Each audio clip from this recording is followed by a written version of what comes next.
I grew up in Pleasantville, New York. My father was a newspaper man. My father's father was a newspaper man. My uncle was a newspaper man, and my mother wrote books. So I should have been a writer, but I wasn't. I wound up in medical school and came to Windsor and really hadn't done any writing at all until about 1982 or 83 or so. We had an epidemic of Legionella at this hospital. 2 cases. It's a small hospital, so 2 cases was a big deal. And I had been at the CDC. I was in charge of our infection control.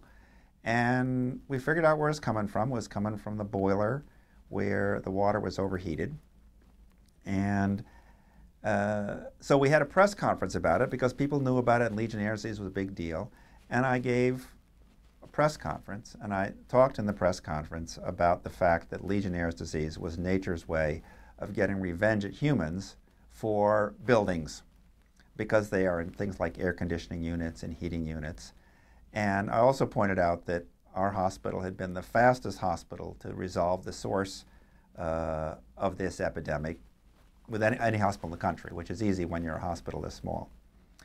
There's a guy named Steve Gordon who was one of the editors at the Valley News at the time. And after that, he said, well, would you be willing to write a piece for the paper about this? And so I wrote the piece. It was, as with most of what I do, not very serious. And he published it and said, well, would you be interested in doing a column? And so that's what I started doing. And the columns, just from a medical point of view, weren't all that interesting. So I started creating characters in the column. And I did that for a couple of years, and then a publisher called me and said, you know, do you want to put them into a book? And that's kind of what got it started. Good afternoon, Dottie. Hi. So you feeling okay? Yep. Your blood pressure was 143/70, the last one. Right. You know, it jumps up and down. Right. That's pretty good for you, I would say, for an old lady. Thanks. One of the things that people often ask me is, are these real patients in your book? Are these real characters? When I first got asked that question, often by my patients when they would read my book, I would say, no, these are fictitious characters, because I didn't want to get in trouble for portraying someone in a light that they might not enjoy. And almost invariably, if I said something like that, the response would be, oh. People were disappointed, because any attention is better than no attention at all.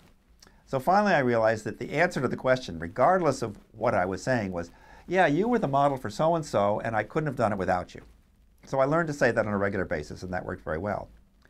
But the actual characters, when I wrote Balm and Duct Tape, my first book, I talked to my wife. She's an attorney, and so she knows how to draw a very fine line. And she said, you know, you've got to be careful about this line, because if you tell the stories of real people with their names, you're going to get in trouble. And she said, but even if you change their names, if the events you describe are what really happened, you're going to get in trouble. So that all the people and all the events are made up, but everything else is completely true. And when I went to sell the first book, the question was, is it fiction or nonfiction? This is a big deal these days, you know, whether something is fiction or nonfiction. And I thought it was fiction, but it turns out, what do I know? I'm a doctor. It's creative nonfiction, because it's based on a true experience. So although none of the things that I write about actually happened, they should have happened. And as a fellow named Henry Adams, who wrote a very famous book 150 years ago, his great-grandfather was a president, and his great-great-grandfather, and he said, if you're going to be an historian and you're dedicated to the truth, you have to falsify your facts. So you just have to keep that in mind when you read the book. The facts are all made up, but it's completely true. I do all my writing at home. I have to do it at home because I don't want Dr. Conger to be around. The problem is that what usually happens is that I'm at work, Dr. Conger, and I'm seeing a patient about something, and there's something about that patient that clicks in the head of one of my characters in the book, and they'll say, hey, that happened to me too, and they start talking about it. Dr. Conger says, you know, you're crazy. You can't have voices talking to you. So I have to leave and go home, and the author can say, well, don't pay attention, Dr. Conger. He never listens to people anyway. So when I'm home, I can write about my characters without being interfered with by the doctor. After I wrote Balm and Duct Tape, I went back to my day job as a doctor, and I wrote another book in between called It's Not My Fault, which actually wasn't very good, so I wouldn't recommend it. And then, you know, I pretty much I stopped writing the column, and I stopped writing, and it's kind of like people taking up musical instruments. You know, sometimes you just stop doing it. But then we decided to go to Philadelphia, or as you'll read in the book, my wife decided we were going to Philadelphia. And when I got down there, it's a different world in Philadelphia from here. And I got interested in the stories of the people down there, and so I started writing again. And I came back, and I just kept going. When I finished the book and I gave it to my agent, she said, well, it's a good book, but take out the stuff about Philadelphia, because nobody wants to know about Philadelphia around here. And I said, well, it's important, because that's what I did. And so then she said, well, I'll see if maybe people in Philadelphia are interested. So she showed it to some publishers down there, and they said, well, that's okay, but take out the stuff about Vermont. So it shopped around for quite a while before Chelsea Green was willing to put up with both Philadelphia and Vermont. I used to use a computer. I tried using a computer for some time, but I'm afraid I've got an old brain, and it just doesn't write well on a computer. So I use a yellow pad and a piece of paper. And the only problem with that is that sometimes when I get really carried away, I write too fast and I can't read it when I'm done. But the characters speak to me all the time. If they look at it, if it doesn't sound right, they say, no, you got to change that. Eventually I'll get it right. It may take me 5 or 6 times, actually, before I can get accurately what the characters want to say about themselves. Where I worked was Temple Hospital, which is in North Philadelphia. North Philadelphia is, it's not like Chestnut Hill. It's not like Vermont. You know, it's inner city. It's a different country. And I would bicycle down through, if you've ever been to Philadelphia, I'd bicycle down through the different neighborhoods until I entered this area, which is kind of a dead zone, all these buildings with no people. Donald Trump was going to build a gambling casino there, but it's basically empty buildings. And then you enter the ghetto. And the first week I was there, I describe it in the book, I'm coming down the street, and there's a street that's blocked off with yellow tape across it. Now, around here, when you see yellow tape, you think there's going to be a parade, or the road crew is out fixing something. And if you're on a bicycle, you don't pay any attention to it. So I see the yellow tape. I don't pay attention to it. I lift it up. I go on my bicycle. I get about 20 yards down the street, and all of a sudden, out come 3 cops with their guns. And they want to know what on earth I'm doing there. What do I think? Am I crazy or something? And I'm about to give them some smart answer about, you know, I'm just trying to save the planet by driving my bicycle. And I see these 2 bodies in the middle of the street covered with blood and not moving. And I realize I'm in the middle of a crime scene. And that yellow tape means something different in Philadelphia from what it means around here. The next week, literally the next week, I'm taking the same trip, not the same street. And I go to the Dunkin' Donuts, where I used to stop each morning to pick up donuts. And there's a guy in the middle of the street who's wearing pink flip-flops and a green outfit, and he's waving around this baseball bat. It's crazy in the middle of the street. And I go into the store to get the donuts, and I say, oh, there's a guy drunk out there. He said, no, he's not drunk. He's a crackhead. Before I can turn around, the guy's hopped on my bicycle and headed down the street. My bicycle's gone. So that was the world of Philadelphia, which was different, but I enjoyed it. And I opened the car door and hit it. Banged it? Ooh. Yeah. It's not sore at all, is it? No. Okay. It's going down. You know, the best treatment for that would be raspberries. Here. Oh, wow. Picked this morning. You would think that as a doctor, I have enough opportunity to show off and get attention that I wouldn't need to do something like this. But it's a never-ending need. And no matter how much you get, you always want more.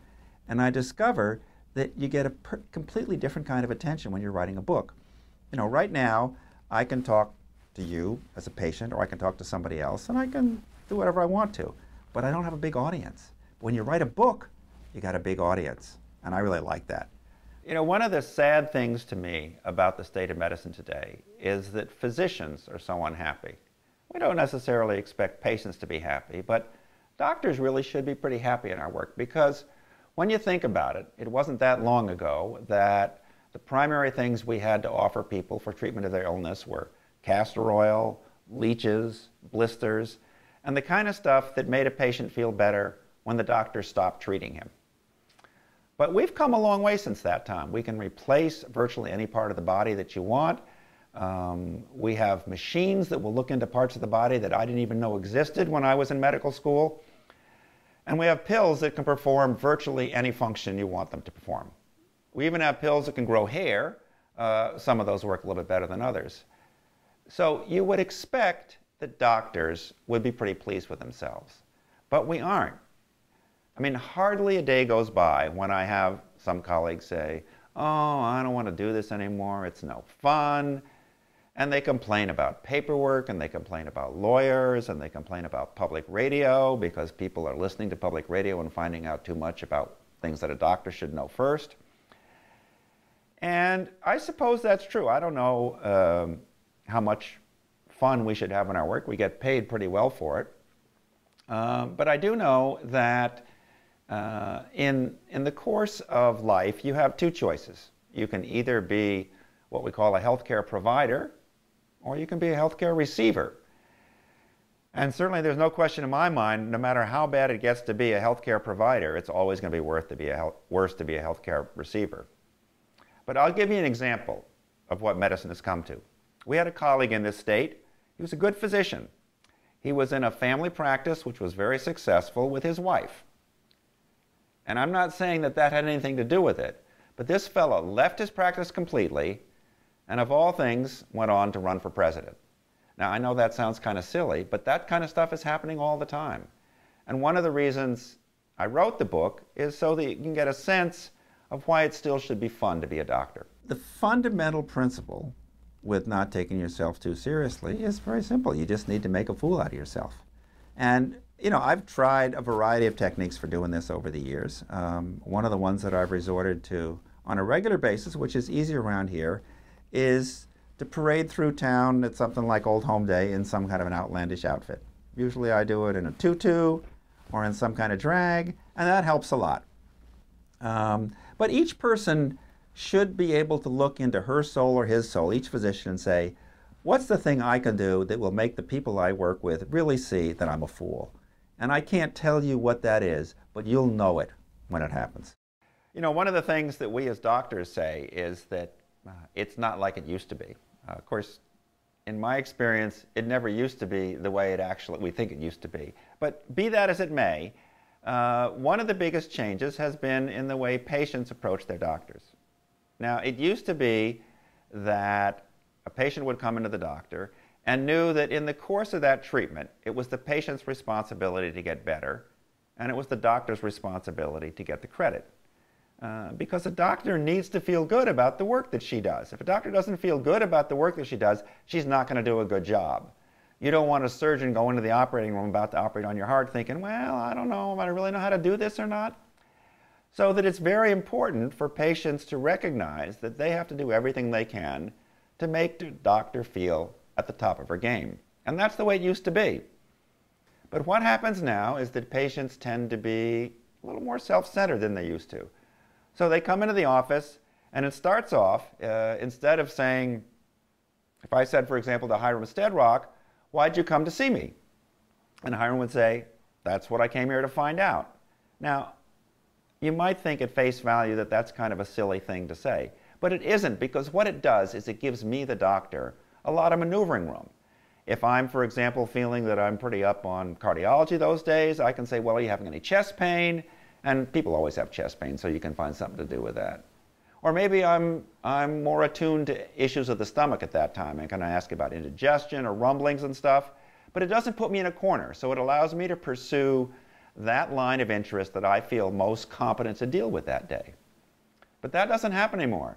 It comes in, and what happens is I sit down, and the patient's got a list. It says, well, my eyes hurt, my ears tingle, you know, I'm tired, I'm depressed, I can't stand my job, my kids are giving me a hard time, my wife says I'm not considerate, the last pills you gave me made me sick as a dog, and you're late. One of the things that people wonder about sometimes is, well, you know, it's fine for you to make a fool of yourself in public, but what about your paying customers? What about the patients who actually see you? Well, one of the things that I discovered about my line of work is no matter how absurd I am, people tend to believe me. And this is one of the things that happens with doctors. And the patients who don't go to somebody else. There are a lot of patients, I think, who come to see me because they feel that I'm a nice guy and it's too bad. They want to make sure I have enough business, so they don't go to someone else. I don't know they actually believe anything I say, but at least they pretend to. And one of the things that I know, and every now and then somebody writes a paper on it if they've got nothing better to do, that patients often agree with their physicians, but then they do whatever they darn well please. And so I don't think that's really a big deal. It's certainly more true now that people are better able to ignore what their doctor says. So this is a referral. Mm-hmm. That you took care of? Not yet. I'm gonna. Okay, all right. And that's, okay. And you're going to do the other one? I faxed the clonidine down. Okay. Okay? You can fax. All right. Yeah. One of the things that people often have said in the past is that doctors used to be treated like gods. And how can you, as a doctor, not behave seriously in front of your patients? Well, the first thing I would say about gods is that most people don't pay any attention to them most of the time. I mean, maybe for an hour or so when you go to church, you're pretty serious about it. But the rest of the time, if what God tells you interferes with what you want to do anyway, you're going to say, gee, if it's okay, God, I'm just going to go ahead and do that. And it's no different with a doctor. If the advice that I give you corresponds to what you want to do, or perhaps what your aunt did once, or what your neighbor did once, then you're going to follow it. But if it didn't, you're not going to pay any attention to it. And I think one of the problems, I don't want to be too serious about this, but one of the problems is that we as doctors don't recognize that. We think that when we tell someone in the office, gee, you know, you better do this or you better not do that, that they're going to go out and do it or not do it right away. But the degree to which they'll actually do that depends upon the degree to which they'd already decided they wanted to do it in the first place. So I don't worry about that too much. Of course, you got to remember that the patients who don't share my point of view are seeing somebody else. One of the things that happens now is the amount of information that's available. And a lot of this I blame on public radio. I don't know if you've ever listened to public radio. I have. They have a public radio station here in Vermont. You can get it almost anywhere. And the problem with public radio is that there's no advertising. So what happens is they got a lot of time to fill up and not much to do. Particularly, there's a news program that goes on for hours. We like to call it Too Much Considered. And they talk about every possible thing under the sun, and then some. Now, a respecting news organization, you know, like CNN or something, well, not CNN because they're on all the time also, but a news organization on the radio knows that there's not a lot of stuff that happened. Either somebody's gotten killed or there are a bunch of people having a meeting where they go blah, blah, blah, blah, blah. And that's it. And then they get on with the main business of the radio, whatever they're doing, talking or playing music or whatever. But public radio, because it's got all this time on its hands, has to do something else. So what do? They talk slow sometimes. There was this guy, Robert J. Lurtzum, I don't know if you ever heard him. He would talk real slow like this. So that was his way of spending the time. But the other thing they do is they start reading medical journals. Now, in my book, you'll discover the way that I try and cope with this in that I have certain patients who spend all their time listening to public radio so that they notify me as soon as something comes out and I'll find out about it. But otherwise, what happens is people hear about stuff on the radio before their doctors do. I got to work for a living, you know, so I can't sit around listening to the radio all day to find out that the latest pill I prescribe is going to make someone's liver rot or their eyes fall out or make them depressed or something terrible. And so what happens is somebody calls me up and says, well, what about that pill you gave me causing this? And I don't know about it. It makes me look bad. So the way you cope with that is you have to stay on top and you have to have what I call the sentinel patient. And this is a very special role, which I describe in some detail in the book. And it's basically, as I say, the person who is so on top of this that you know they're always going to contact you before anybody else does. And that's all you can do. Now, every now and then, somebody comes in and says, you know, I heard about this on television, I want to try it. And I say, okay, you can. I wouldn't do it if it were me. And usually that's enough. If it isn't, then I'll let them try it and see what happens. Now, I should say something before we leave about this whole business about waiting to see the doctor and about being late. My mother told me when I was a kid that if something was worth having, it was worth waiting for. So let me just give you an example of a situation that happened to me once. I was in another city, and I was having some discomfort in my chest. And I tried to ignore it, didn't go away, and pretty soon I was convinced that this was a serious problem. So I went to the nearest clinic. This was before I became a doctor. I walked in, and the room was empty. As soon as I came in, the nurse said, "The doctor will see you now." Went into the examining room, and there's the doctor waiting to see me. Sounds strange, but this is what happened. So I told my story. Doctor examined me, took some tests, and said, "It's okay. Don't worry about it." I left. I went home. And you would think, at that point, you've had a chest pain, you've been told it's nothing, that your immediate sensation should be one of total relief. But something wasn't quite right. There was just something nagging me. And I realized when I got back what it was. That when I walked in, where were all those other people waiting to see this doctor with their lunch pails and their sleeping bags, this healer who was better than anyone else? They were somewhere else. So you must remember that a waiting room full of people helps to create a sense of confidence in the doctor. And it's very important for you to have confidence in your doctor. And so when you're waiting 30 or 45 minutes or an hour even, it's not because we don't care about you. It's because we want you to create the environment that is going to make it possible for you to get your best possible healing experience. It's not sore at all, is it? No, Okay. it's going down. The best treatment for that would be raspberries. Here.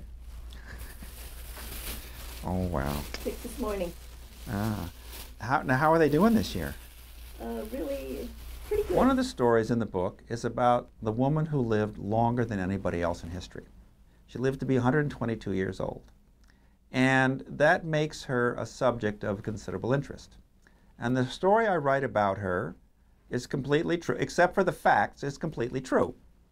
And one of the things that people asked her, she's a French woman by the name of Jean Calment, was, you've lived to be 122 years old. There must be some secrets to your long life. And she said, well, I don't know, nothing special. And it turns out, well, she drank red wine every day, which you would expect. She cooked with olive oil, which you would expect. She was out walking every day. She did all those things that you read about in books and papers that everybody else does, but they don't live to be 122 years old. And they said, well, there must be something.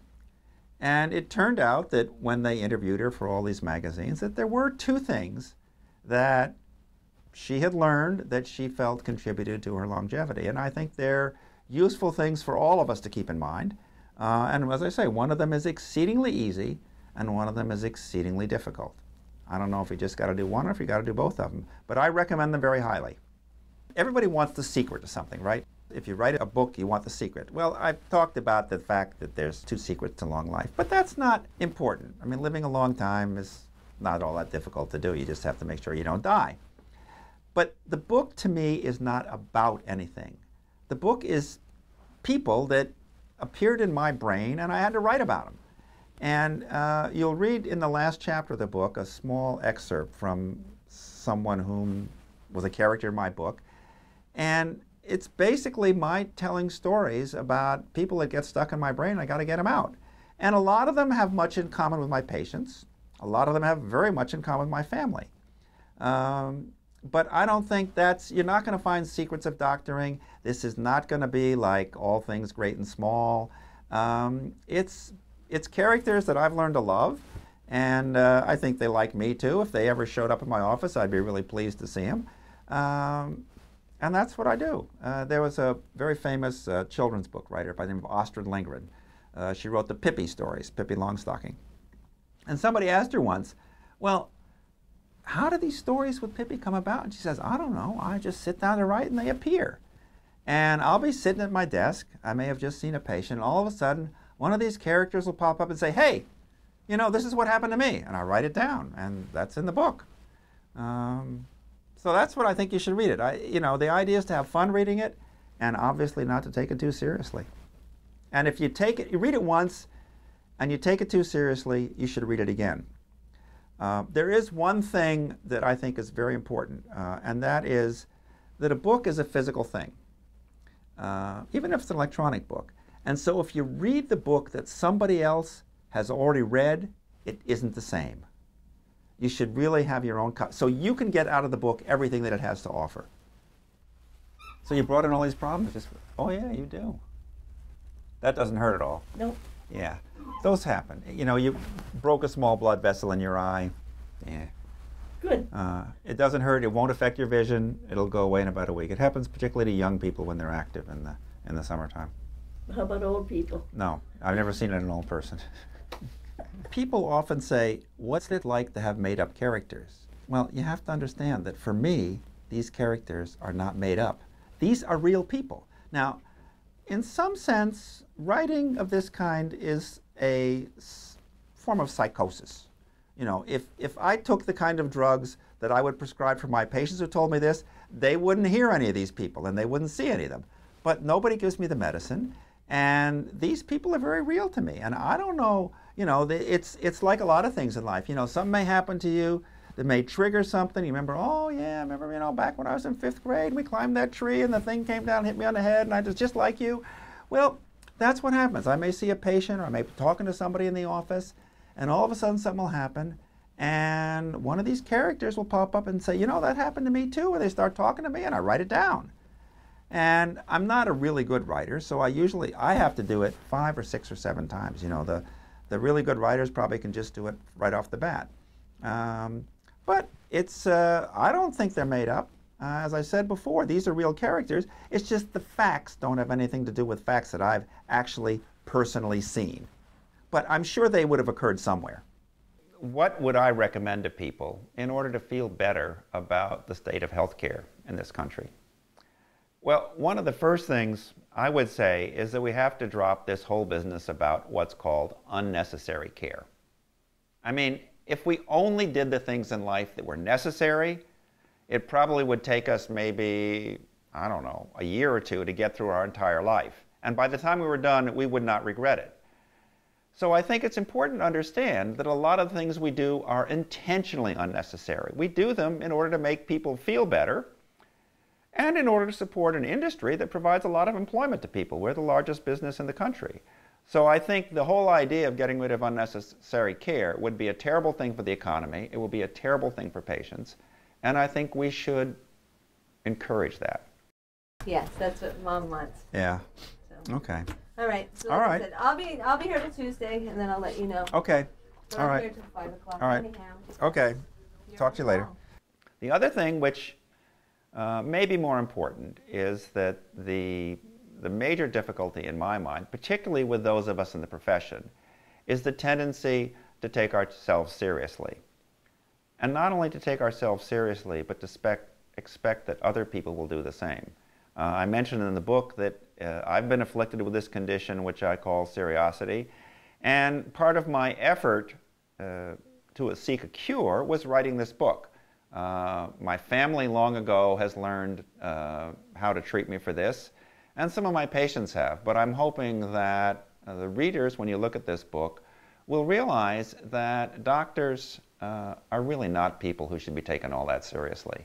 And once you've learned that, it's a lot easier to go to your doctor and either do what the doctor recommends or don't. You're going to live forever, all right? Gee, thanks. My mother lived to be 100. So. All right, take care, Dottie. Thank you very We'll much. see you. Give my love to Louise. I will. All right, See you. bye-bye.